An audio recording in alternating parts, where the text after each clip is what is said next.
Aujourd'hui, j'ai le plaisir d'avoir en ma compagnie Madame Florence Léa Siri, agente de développement en sécurité alimentaire à l'organisme Zéro Gaspillage. Bonjour. Bonjour. Oui, ça va bien? Merci, vous. Oui, très bien. Dites-moi, qu'est-ce que c'est que l'organisme Zéro Gaspillage? Puis, comment ça a commencé? Bien, en fait, c'est un projet. Donc, c'est pas tout à fait un organisme. Okay. C'est un projet qui est né de la table Cigale, qui est la table de concertation en sécurité alimentaire dans le quartier Centre-Sud. Oui. Donc, dans les dernières années, ils ont noté qu'il y avait un besoin de développer un projet qui allait adresser la problématique du gaspillage alimentaire. Donc, ils ont décidé pendant 2 ans, donc dans les 2 années précédentes, de faire un projet pilote où les organismes qui étaient membres de la table Cigale pouvaient venir cuisiner les viandes, des surplus en fait de Moisson Montréal.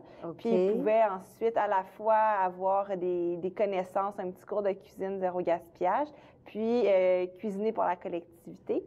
Puis cette année, en fait, on est dans la phase 2 du projet de démarrage pour cuisiner du volume. Donc, du volume? Oui. Donc, ultimement, en fait, ça serait de récupérer les viandes de Moisson Montréal, encore une fois, mais maintenant, d'en cuisiner de plus grands volumes pour les redistribuer gratuitement en portions individuelles aux banques alimentaires du quartier puis à certains organismes aussi, toujours membres de la table Cigale. Ah, c'est un beau projet, Absolument. Ça. Fait que ça serait la phase 2, là.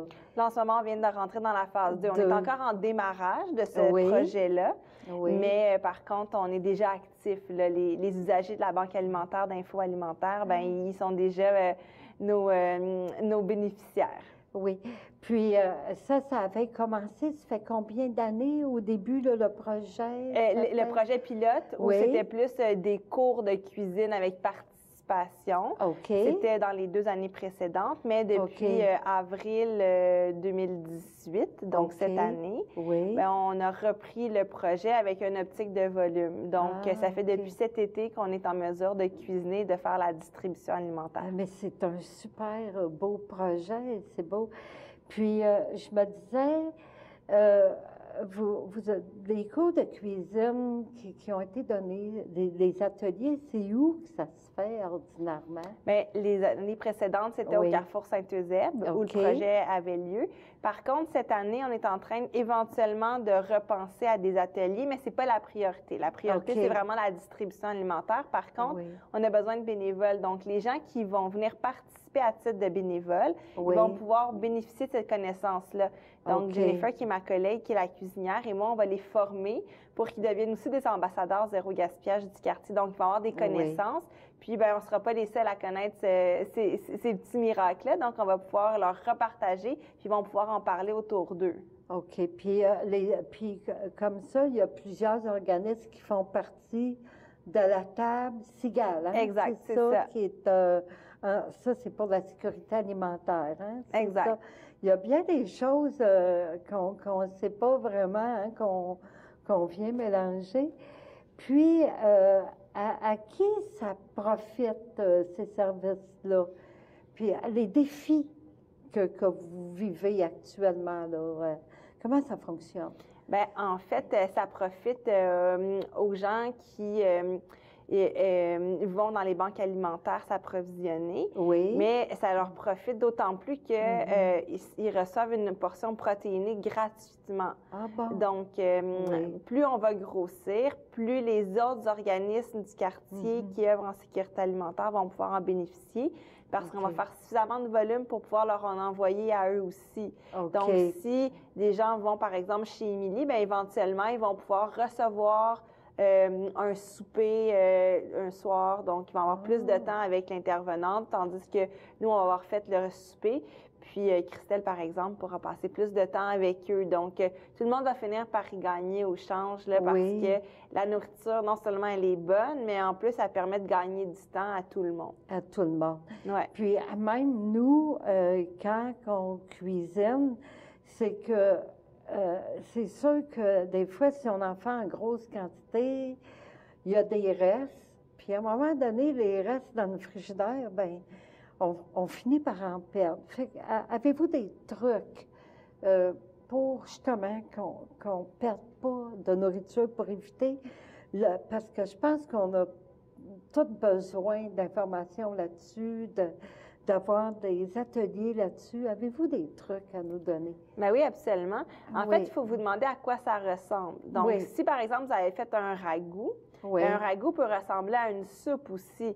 Donc, si c'est un mijoté, bien, ça peut ressembler à autre chose aussi. Donc, vous voyez, si vous vous posez la question à quoi ça ressemble, mais qu'est-ce que j'ai déjà vu qui pouvait ressembler à ça? Donc, si je prends l'exemple d'une sauce à spaghetti, bien, souvent, on va la manger de la même façon, mais s'il en reste, des fois, juste de s'en servir comme sauce sur une pâte à pizza, par exemple. Donc, au lieu d'aller prendre une nouvelle sauce, d'ouvrir un nouveau pot qu'on va éventuellement gaspiller aussi. Ça pourrait être, vous le mettez dans un sandwich, donc ça vous fait un sandwich chaud à la Sloppy Joe. Donc, vous l'avez tous déjà mangé, mais ça ne vous vient pas à l'esprit de le manger différemment, en fait. Mais vous allez, plutôt que de recommencer à zéro puis de refaire une recette avec sensiblement les mêmes ingrédients, mais vous pouvez prendre les restes et les réinventer. Puis on dit, ça ressemble à quoi?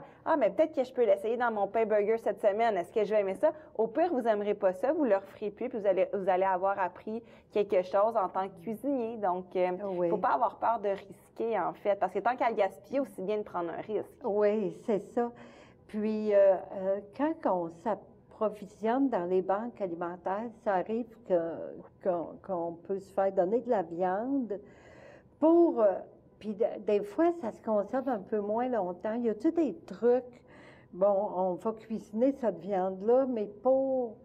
Justement, est-ce qu'on peut congeler des viandes qu'on vient de faire cuire dans différentes recettes? Est-ce que... Bien, nous, en fait, surtout la banque alimentaire à laquelle on distribue chez Info Alimentaire, ils ne peuvent pas donner de la viande. Donc, c'est pour ça qu'on a remédié à la situation en récupérant les viandes qu'ils ne pouvaient pas donner, en les recuisinant nous-mêmes et en les redonnant congelées. Donc, oui, elles ont été cuisinées, puis ils les reçoivent congelées, donc ça prolonge la durée de vie, puis ça minimise tout risque, en fait. Donc, c'est beaucoup plus simple que d'expliquer ou de les laisser partir avec une viande qui pourrait avoir des doutes sur la salubrité, en fait, de ces viandes-là. Donc, c'est la solution qu'on a trouvée en leur cuisinant un bon petit plat. Puis c'est tellement réconfortant. À chaque semaine, comme on n'a jamais les mêmes ingrédients, on invente en fonction de ce qu'on a. Puis c'est toujours la surprise. Ils ne savent jamais ce qu'on va leur donner puisqu'on ne sait jamais ce qu'on va leur cuisiner, en fait.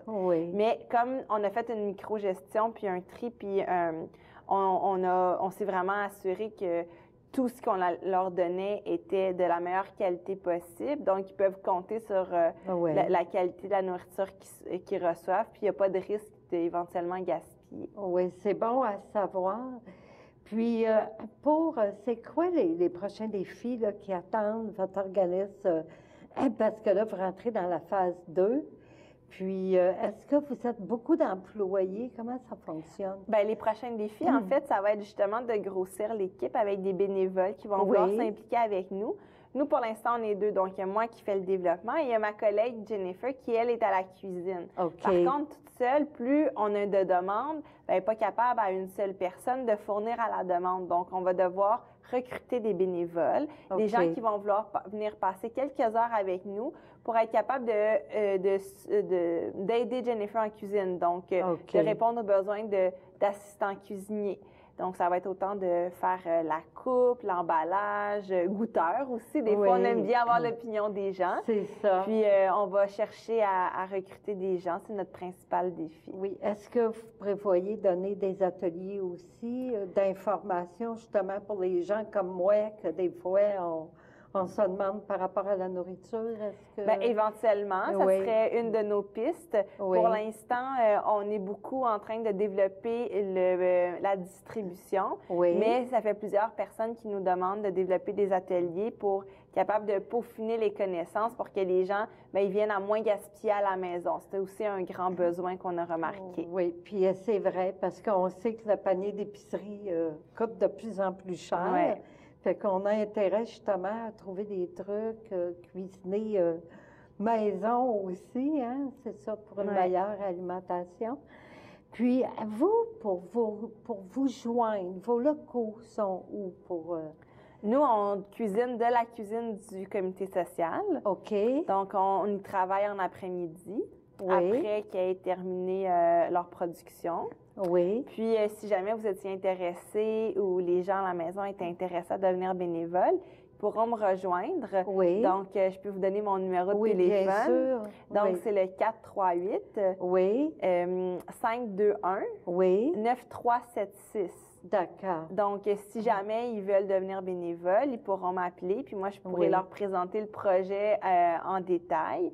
Et qu'ils pourront venir visiter la cuisine, voir si ça leur tente de collaborer. Jennifer est vraiment ultra sympathique, puis elle a tellement de connaissances en cuisine. Donc, les gens qui pourront venir participer, non seulement pourront donner leur avis, s'impliquer dans le projet, mais en plus, ils pourront ressortir de là avec des meilleures connaissances culinaires. Oui, c'est vrai. Puis tout le monde va y gagner. Hein? Absolument. Oui, bien, je vous remercie beaucoup. C'est un très beau projet. Puis je vous souhaite la meilleure des chances pour l'avenir aussi. Merci. Puis merci beaucoup d'être venu en entrevue. Ça fait plaisir.